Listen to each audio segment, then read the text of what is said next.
Hi అందరికీ welcome to స్పందూస్ Bommarillu. ఈరోజు మనం ఈవినింగ్ టైంలో చాలా ఈజీగా చేసుకునే ఒక టిక్కా రెసిపీ చేసుకుందామండి.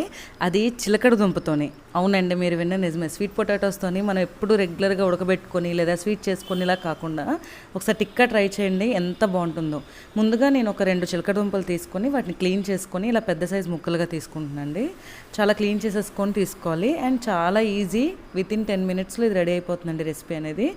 ఎప్పుడు మనకు సీజనల్గా దొరికే వాటితో ఎలాగైనా మంచి మంచి ఐటమ్స్ చేసుకొని తినేస్తే హెల్తీగా ఉంటాం కదా. ముందుగా ఇలా చిలకడ దుంపల్ని క్లీన్ చేసుకొని ఒక కుక్కర్లో తీసుకొని అవి మునిగేదాకా వాటర్ పోసుకోవాలి. దీన్ని హై ఫ్లేమ్లో ఒక 2 విజిల్స్ ఉడకబెట్టేస్తే పర్ఫెక్ట్గా ఉడుకుతాయండి. హై ఫ్లేమ్లో పెట్టేసుకుంటున్నాను, జస్ట్ 2 విజిల్స్ అంతే. చక్కగా 2 విజిల్స్ పెట్టేసుకున్నాక ఈలోపు అది ఉడికేలోపు మనం ఏంటంటే ఒక 2 పచ్చిమిర్చి అండ్ ఒక పెద్ద సైజు ఆనియన్ తీసుకున్నా, వీటిని సన్నగా తరిగి పెట్టుకోవాలి. ఇది మనం ఈవినింగ్ పిల్లలు వచ్చే టైంలో టక్కుమని ఒక అరగంటలో ఫస్ట్ ఏంటంటే చిలకడ దుంప ఉడికిపోతే 10 మినిట్స్ అండి, అంతే. ప్రాసెస్ ఏమి ఉండదు, చాలా సింపుల్గా చేసుకోవచ్చు. టేస్ట్ అయితే ఆలూ టిక్కాకి అస్సలు తీసిపోదు. ఒక్కసారి ట్రై చేసి చూడండి, మీకే తెలుస్తుంది ఎంత బాగుంటుందో. మళ్ళీ మళ్ళీ చేసుకొని తింటారు మీరు కూడా.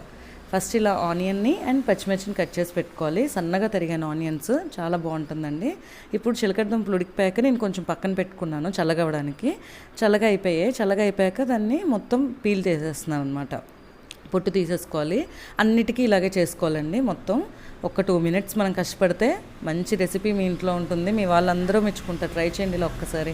ఇలా మొత్తం వీటన్నిటికీ కూడా ఇలా సేమ్గా తీసేసాను. మొత్తం పొట్టు తీసేసుకున్నాక చేత్తో అయినా స్మాష్ చేసుకోవచ్చు, లేదంటే ఇలాగా పీలర్తో ఒకసారి మంచిగా తురుముకోండి.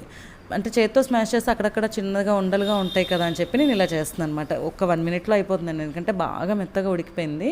జస్ట్ ఇలా ఒక్కసారి అనగానే చూసారా ఎంత క్విక్గా అయిపోతుందో, చక్కగా సన్న తురుము వచ్చేస్తుంది.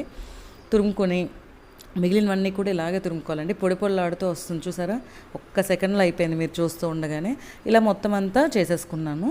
ఇప్పుడు దీంట్లోకి మనం ముందుగా కట్ చేసి పెట్టుకున్న పచ్చిమిర్చి అనేది మీ ఆప్షనల్ అండి, ఎంత కావాలంటే అంత వేసుకోవచ్చు, లేదా స్కిప్ చేసుకోవచ్చు. తర్వాత ఉల్లిపాయ తరుగు వేసుకోవాలి. ఉల్లిపాయలు పెద్ద సైజు తీసుకున్నా కదా, ఆ మాత్రం వేస్తే టేస్ట్ బాగుంటుంది. తర్వాత టేస్ట్కి సరిపడా సాల్ట్ వేసుకున్నాక కారం కూడా వేస్తున్నా అండి. కొంచెం కారంగా ఉంటుంది కదా, అందుకని 1/2 టేబుల్ స్పూన్ జీరా పౌడర్ వేసాను, 1/2 టేబుల్ స్పూన్ ధనియా పౌడర్ అండి, అంతే. సింపుల్ ఇంగ్రీడియంట్స్, అందరి ఇళ్లలో ఉండేవే. జస్ట్ ఇప్పుడు ఇవన్నీ ఒక్కసారి ఇలా మిక్స్ చేసేసుకోవాలి. అన్నీ ఒకదానికొకటి పట్టుకునేలాగా మిక్స్ చేసేసుకొని ఒక మంచి ముద్దలా పెట్టేసుకున్నాను. ఇప్పుడు ఒక చిన్న సైజ్ బాల్లా తీసుకొని రౌండ్ షేప్లో చేసుకుంటున్నాను అండి నేను టిక్కా అనేది. మీరు మీకు నచ్చిన షేప్లో ట్రై చేసుకోండి, ఎలా అయినా పర్వాలేదు. జస్ట్ ఇలా రౌండ్ షేప్లో చేసుకొని పక్కన ఇంకొక ప్లేట్లో పెట్టేసుకోవడమే. ఇలా మిగిలిన మొత్తం పిండి మిశ్రమాన్ని కూడా మనం కొంచెం ఉండలు తీసుకొని రౌండ్గా చేసేస్తున్నాను. చూసారా, చాలా సింపుల్. జస్ట్ ఇలా ప్రెస్ చేయగానే వచ్చేస్తుంది. మనం ఆలూ టిక్కా చేస్తాం కదండి, ఆల్మోస్ట్ అదే ప్రాసెస్. నేనైతే ఇంగ్రీడియంట్స్ కూడా ఏది ఎక్కువ వేయట్లేదు, చాలా సింపుల్ ఇంగ్రీడియంట్స్, చాలా క్విక్గా చేసుకోవచ్చు, చాలా టేస్టీ కూడా. ఇప్పుడు ఇవన్నీ రెడీ చేసుకుని పక్కన పెట్టేసుకున్నాక ఒక కడాయి తీసుకొని దాంట్లో ఒక్క 1 టేబుల్ స్పూన్ ఆయిల్ వేస్తున్నా అండి. నేను ఎక్కువ ఆయిల్ వేయట్లేదు, జస్ట్ రోస్ట్ చేయడానికి మాత్రమే వేస్తున్నా. ఇది కొంచెం మీడియం ఫ్లేమ్లో పెట్టుకొని ఒక్క నిమిషం ఆయిల్ కొంచెం వేడెక్కనివ్వండి. ఒక్కసారి వేడెక్కాక ఇప్పుడు తీసుకున్నాక టిక్కాలన్నీ ఒక్కొక్కటిగా ఫస్ట్ ప్యాన్లో ఎంత పడితే అన్ని వేసుకోవాలండి. చూసుకోండి, మీ ప్లేస్ బట్టి వేసుకోవాలి. మనకు అవి రోస్ట్ అవ్వాలండి. ఒక సైడ్ మొత్తం రోస్ట్ అయ్యాక చక్కగా ఇంకొక సైడ్ టర్న్ చేసుకుందాం. ముందుగా అయితే ఒక సైడ్ పెట్టేసుకున్నా. నాకైతే నా పెనంలో పెట్టిన వేసేసుకున్నాను. ఇప్పుడు ఒక్క 2 మినిట్స్ ఆగాక రోస్ట్ అయిపోయండి, అటువైపు టర్న్ చేసేసుకోవాలి. చూసారా, మంచి కలర్ వచ్చేసింది, గోల్డెన్ బ్రౌన్ కలర్.